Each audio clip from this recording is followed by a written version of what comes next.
podcast kita di Ranah Media. Yoi. Jadi kali ini kita bakal ngebahas suatu apa ya Dan? Kita tuh udah datengin salah satu narasumber yang sangat inspiratif lah. Yoi. Menurut kita. Dan dari jurusan jurnalistik itu sendiri. juga dari SEO, Iya. Search Engine Optimization. Yoi. Jadi Langsung aja kita sambut bintang tamu kita ya, Bang Aji.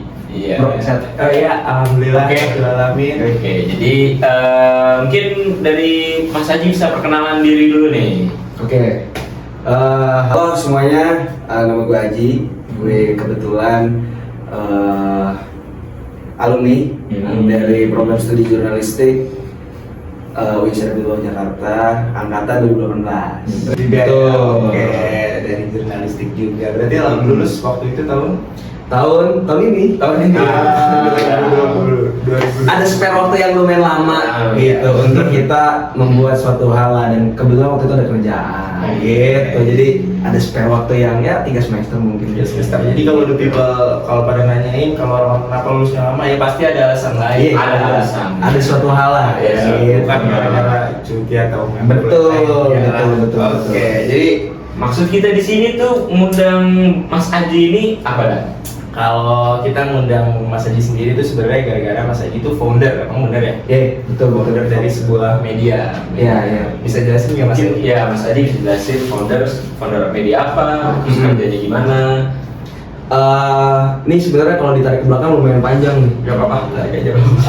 Jadi di tahun 2021 saat itu gue sama angkatan gue Jurnal 2019 itu kita ngobrol lah.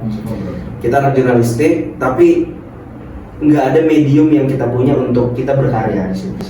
Oke.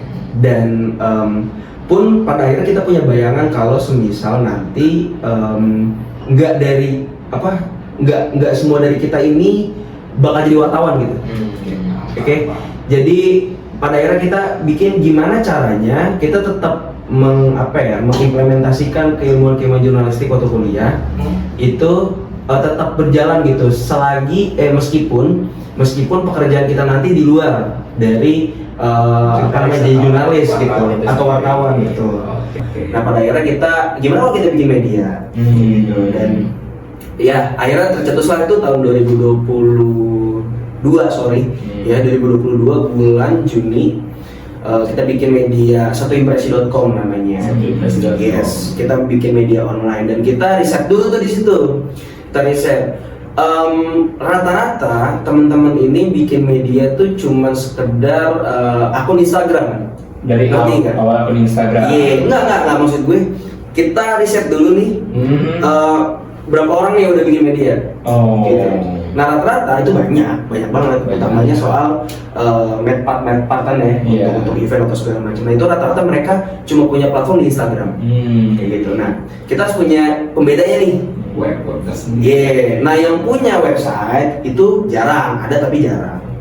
Akhirnya kita fokuskan media kita ini adalah media online yang emang dikhususkan untuk portal berita online gitu melalui website. Jadi memang isinya secara lengkap ada di website gitu. Oke, karena ya dia mungkin banyak di Instagram. Betul. Tapi buat di website itu mungkin jarang. Iya, karena itu kita menggunakan platform sosial media sama serupa kayak media-media nasional lainnya, yaitu sebagai directly aja.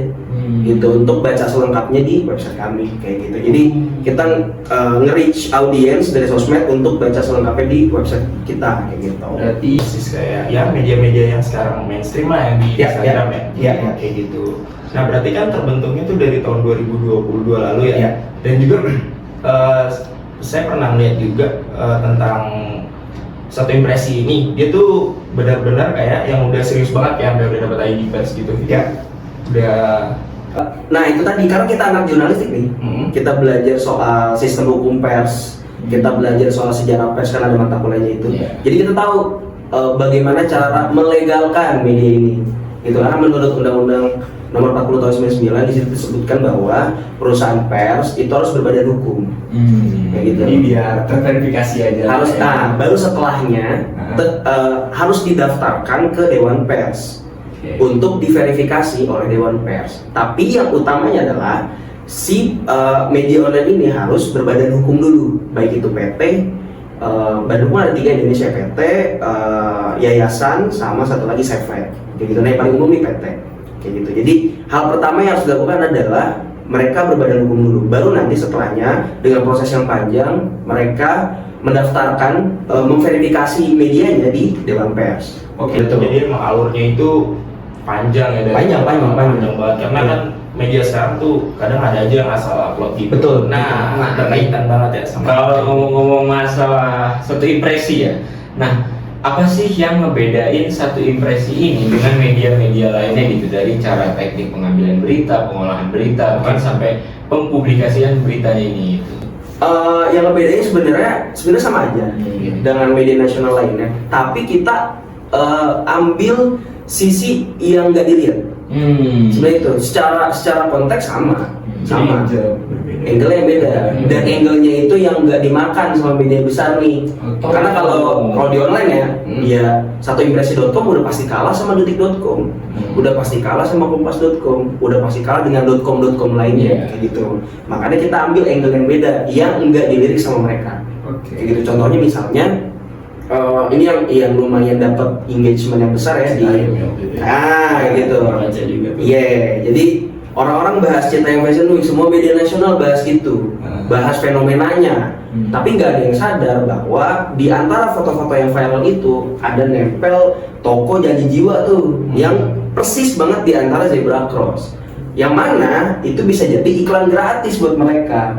Gitu, karena berapa orang yang foto itu kan, dan itu ya viral banget kayak gitu. Jadi kita ambil itu dan dapat lumayan insight yang lumayan besar gitu di online-nya. di pencarian Google pun dia ada di urutan kedua atau ketiga. Karena SEO kita juga udah aktif dan ya bertengger, seenggaknya nggak 1, 2, 3 ya, tapi di antara mereka lah yang gitu. muncul lah di layar. Yes. Jadi perbedaan angel juga, juga. Jadi itu benar-benar kayak salah satu ini sih terobosan baru. Jadi kan orang-orang fokusnya ke Citayam, nah ini kita fokusnya ke yang lain-lain. Betul. Tapi ini mohon maaf ya Mas Aji, agak ke belakang dikit nih. Kenapa Mas Aji milihnya satu impresi ini? Kita balik lagi ke sejarah satu impresi ini. Oke. Sebenarnya kan impresi itu adalah kesan kan. Ya. Jadi sebenarnya kita awalnya itu adalah filosofinya kita harus bikin berita yang berkesan untuk para pembaca. Karena berita yang di era informasi yang sederas ini itu banyak banget.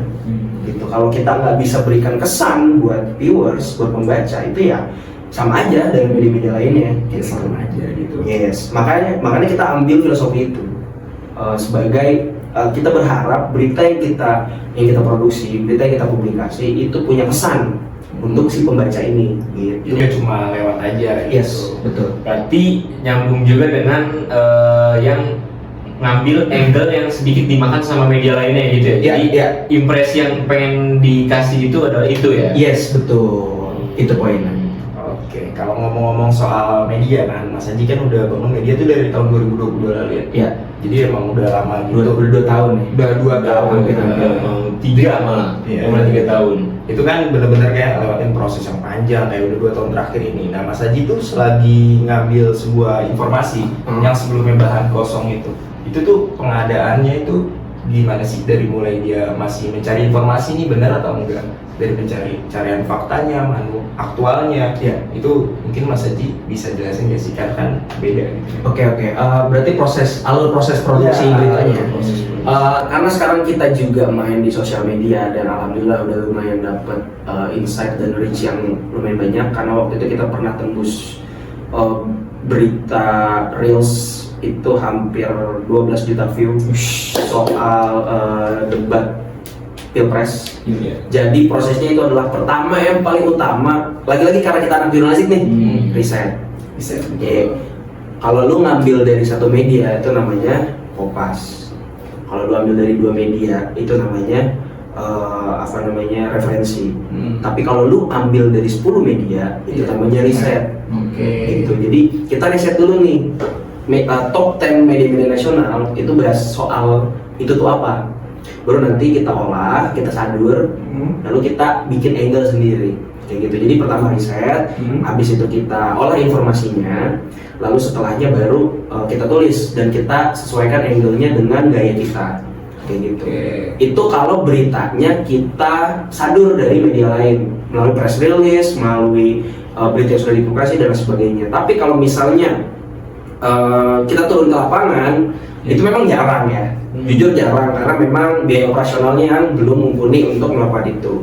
Tapi beberapa kali juga kita pernah datang ke konversi pers salah satu anggota dewan waktu itu. Ya di situ juga ya sama seperti yang teman-teman lainnya gitu, datang riset juga dapat press release, baru nanti diolah beritanya. Dan itu harus cepat kan, 4 menit jadi. 4 menit jadi, tapi itu udah melalui benar-benar kayak penyaringan, kurasi, pasti kurasi. Ya. Karena kan banyak banget media sekarang tuh yang asal aja. Betul. Contohnya kalau bisa disebut ya media-media di Instagram tuh. Kayak nggak ada reporter yang turun langsung ke lapangan informatif gitu. Mereka benar-benar ya sama lah intinya. Oke, jadi kalau dalam penyuntingannya juga itu melewati berbagai hal juga. Iya, berbagai proses. Jadi si reporter nanti melaporkan ke redaktur, baru nanti redaktur menyuntik berita itu mana yang harus diambil, mana harus dibuang. Karena kebanyakan kan misalnya ini terlalu padat nih bagian yang pertama gitu ya. Paragraf pertama itu terlalu padat banget, dibuang-buang. Nah, nanti ini baru dari si redaktur ini diolah lagi sama si redaktur, baru nanti di up kayak gitu setelah disetujui oleh Pimret. Gitu. Ngomong-ngomong soal ini ya, pengambilan beritanya, kan tadi kan sempat Mas Haji bilang kalau ngambil angle yang sedikit dimakan gitu. Nah, untuk yang ngambilnya ini tuh si reporter kah, redaktur kah, atau Pimretnya gitu, maksudnya yang kurasinya lagi? Biasanya kami kerja kolektif, jadi ya bisa jadi dari reporternya, bisa dari redakturnya, bisa dari Pimretnya, pun bisa jadi dari gua ya gitu. Karena kita punya sudut pandangnya masing-masing, kita punya POV masing-masing, tapi yang paling kita highlight adalah kita punya style sendiri gitu. Lo harus ambil sudut yang beda. Orang bahas A, lo harus bahas C, jangan bahas B gitu. Lebih kayak gitu sih kurang lebihnya. Kalau untuk media berarti selain di Instagram dan website, berarti itu emang cuma di website atau di koran gitu, media cetak? Enggak. Kalau sekarang media cetak tuh hampir mati. Jujur lari ke online semua, dan ya tinggal nunggu waktu aja. Karena gue pernah baca sebuah data bahwa hari ini media nasional itu cuma nyetak 2000 eksemplar sehari, yang mana itu dikit banget. Dahulu tuh bisa 400.000 eksemplar per hari, sekarang cuma 2000 maksimal, dan itu pun cuma untuk dikirim ke orang-orang yang berlangganan, kantor misalnya, atau rumah-rumah, atau orang-orang yang emang punya kebiasaan buat baca koran tiap pagi. Kayak gitu ya. Sekarang udah adanya ke online semua, arus informasi udah deras. Nah, itu juga menjadi efek domino untuk orang-orang media-media nasional yang bikin berita ngasal, karena yang dikejar adalah klik. Kalau ada yang klik, nggak dapet duit. Betul. Jadi banyak media-media yang kadang judulnya lah rada lebay. Yes. Gitu. Itu memang salah satu teknik. Juga. Karena kita pemula, jadi gimana? Jadi kadang nih ada berita yang bener-bener lebay buat judulnya. Ya. Tapi beberapa media juga ada yang normal aja. Nah, kalau dari Mas Edi sendiri dia kebanyakan tuh kalau misalnya lagi upload berita di web. Nah, pada akhirnya kita riding the wave. Ada yang memang kita buat strateginya diklik sama orang, ada yang memang murni udah ala kadarnya aja, kayak gitu. Karena mau nggak mau, harus harus dilakukan. Karena dengan kalau nggak main kayak gitu, kalau kita jadi pemain yang beda, ya susah buat dimakannya. Karena memang jadi point of interest sendiri, judul yang menarik itu. Utamanya itu kita melakukan itu tuh di berita-berita yang kita post juga di sosial media kita, gitu. Jadi untuk narik engage yang lebih besar, untuk insight yang lebih banyak, maka kita harus pakai gaya-gaya yang udah dilakuin sama mereka. Tapi kita enggak barbar yang sebarbar itu gitu, enggak. Kita pakai bahasa yang tetap menjunjung tinggi kaidah-kaidah jurnalistik lah, kira-kira kayak gitu. Kalau di satu impresi ini tuh ada gak sih target pasarnya tersendiri gitu? Kayak ngincar anak muda atau apa gitu? Nah, gue dan teman-teman yang lainnya nggak ada diferensiasi dan dikotomi sih untuk target pembacanya ini gen mana gitu ya. Entah itu gen milenial, Gen Z ataupun baby boomer dan sebagainya nggak ada. Kita kalau bisa ngambil pasar yang lebih luas kenapa enggak kan gitu. Makanya kalau lo lihat utamanya berita-berita yang kita publikasikan juga di sosial media kita untuk kita tarik ke website itu nggak ada gaya anak muda sama sekali kayak gitu. Jadi emang semua apa aja, iya, semua umur gitu. Sport mungkin juga ada sport. Sport beberapa ada kayak gitu. Berarti memang berarti emang luas banget ya targetnya satu impresi ini ya. Iya. Nah, kalau ngomongin lagi ya, maksudnya nah tantangannya ini apa nih di era yang banyak banget kan media-media, apalagi yang cuma tadi itu media homeless gitu kan, jauh lebih menang kan daripada yang punya website tersendiri kan. Untuk satu impresi ini tantangannya apa gitu maksudnya? Gue pernah baca data ada 15 juta website yang bentuknya adalah media. Yang terverifikasi Dewan Pers hanya 400 ribuan gitu. Nah, bentuk verifikasi itu sebenarnya untuk bilang ke para pembaca kalau ini tuh berita ini tuh bisa dipertanggungjawabkan. Sebenarnya sesimpel itu. Sesimpel bisa dipertanggungjawabkan. Ada hak jawab, ada hak tanya. Pun kalau misalkan ada perselisihan itu nanti baru dibawa ke Dewan Pers gitu. Ada orang, gua nggak terima nih berita ini, tolong take down. Nggak bisa. Nggak bisa. Kalau mau di take down, ini kalau udah bentuknya PT ya, kalau udah berbadan hukum ya harus bawa ke Dewan Pers untuk dimediasi gitu. Jadi berita yang udah dipublikasikan itu tidak boleh di take down oleh pihak manapun. Jadi kalau misalkan ada, misalnya kemarin satu impresi pernah upload yang Kiai Amin Rais yang paling ramai itu yang waktu kerusuhan di Win tuh. Oh ya. Nah, ada yang DM, ada yang WA gue. Minta take down nggak bisa. Kalau langsung WA. Nggak tahu dapat nomor. Kalau mau take down, gue udah bilang kalau mau take down, tolong bawa ke Dewan Pers, gue kebarepin gitu. Karena berita yang udah naikin nggak bakal gue take down. Tapi itu bener-bener sombong, mau bagaimana mintanya kayak, tolong hapus gitu. Jadi nggak ngerti. Nah, kita harus edukasi kan. Kalau berita yang udah dinaikkan, mohon maaf banget, nggak bisa di take down gitu aja. Kalau emang ada keberatan, ada hak, ada sanggahan, hak jawabnya ditanyanya ke Dewan Pers gitu. Berarti kan itu udah sesuai sama fakta di lapangan kan? Betul, nggak ada gorengan sama sekali di situ. Itu fakta. Nggak ada fitnah. Kejadian pas di perusahaan ruang rektor itu? Bukan, ada yang di SC ya? Oh iya, Fight Club. Itu benar-benar ada. Berarti itu dari pihak UIN-nya atau dari pihak? Bukan, dari pihak yang terkait di video terkaitnya. Yes. Oh, dia minta dihapus. Iya.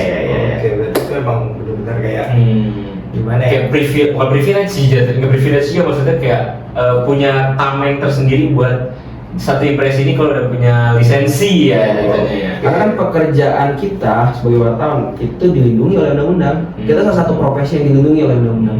Gitu. Bahkan lagi demo aja itu wartawan tuh benar-benar lagi perang deh. Ya boleh, nggak boleh ditembak. Nggak boleh. Jadi nggak boleh ditembak. Kecuali pelurunya nyasar. Itu udah apes. Udah apes. Itu juga jarak sih pasti. Nah, tadi apa pertanyaannya? Sorry, jadi melenceng tuh. Iya kan tantangan yang apa ya? Oh ya tantangannya ya. Iya. Ya tantangannya adalah itu tadi ada banyak banget media online yang terverifikasi juga sedikit. Tantangannya buat kita adalah ya income-nya itu, dan itu jadi semua masalah. Jadi semua masalah media online. Makanya tadi efek dominonya mereka menggunakan clickbait. Bahkan ada yang bikin hoax. Bahkan ada yang cuma menggoreng itu aja. Gitu itu karena gimana mau membiayai operasional yang besar kalau pemasukannya sedikit. Gitu. Dan ada yang mungkin merapat ke berbagai pihak karena gue percaya nggak ada media yang netral. Gue percaya itu nggak ada media netral tuh. Pasti condong. Iya pasti. Karena contohnya ya banyak lah. Karena untuk apa? Untuk menghidupi perusahaannya. Sebenarnya kan pernah dibahas juga ya kalau media itu benar tadi selalu berpihak. Pun ke masyarakat pun itu maksudnya juga berpihak. Iya. Meskipun ini. Nah, kan ngomongin tantangan nih, harapannya di satu impresi ini apa ke depannya? Ya semoga lebih berkembang lagi.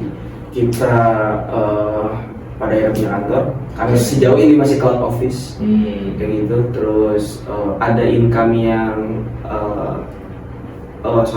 ada konversi bisnis yang lebih menjanjikan dari media ini, karena jujur sejauh ini konversi bisnis media itu cuma dari iklan. Hanya iklan.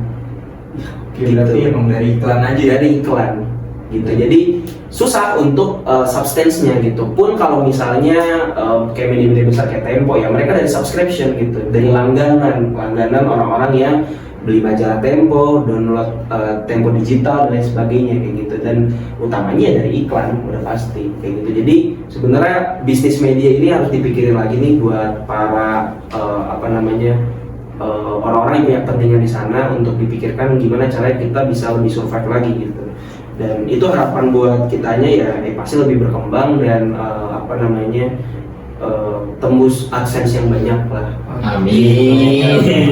Karena dari situ buat hidupnya Ya. gitu. Dan untuk media secara umum di Indonesia ya, semoga kita ini untuk media nasional ya, untuk media nasional semoga lebih bisa mengedukasi, karena memang ya jadi pilar demokrasi men. Pers itu jadi pilar demokrasi gitu. Jadi ya harus bisa lebih berita-berita nasional lebih berkualitas, lebih berbobot dan mengedukasi untuk masyarakat. Dan kita sebagai pembaca tentunya harus bisa memilah dan memilih mana berita gorengan, mana berita hoax, mana berita misinformasi, mana berita disinformasi dan lain sebagainya gitu. Jadi kita harus lebih pintar, utamanya kita anak jurnalistik gitu, yang kita tahu nih kolomnya. Jadi ya itu privilege jurnal. Oh. Kita juga bisa lihat mana nih berita yang Hati-hati sama framing. Oke, Hati-hati gitu.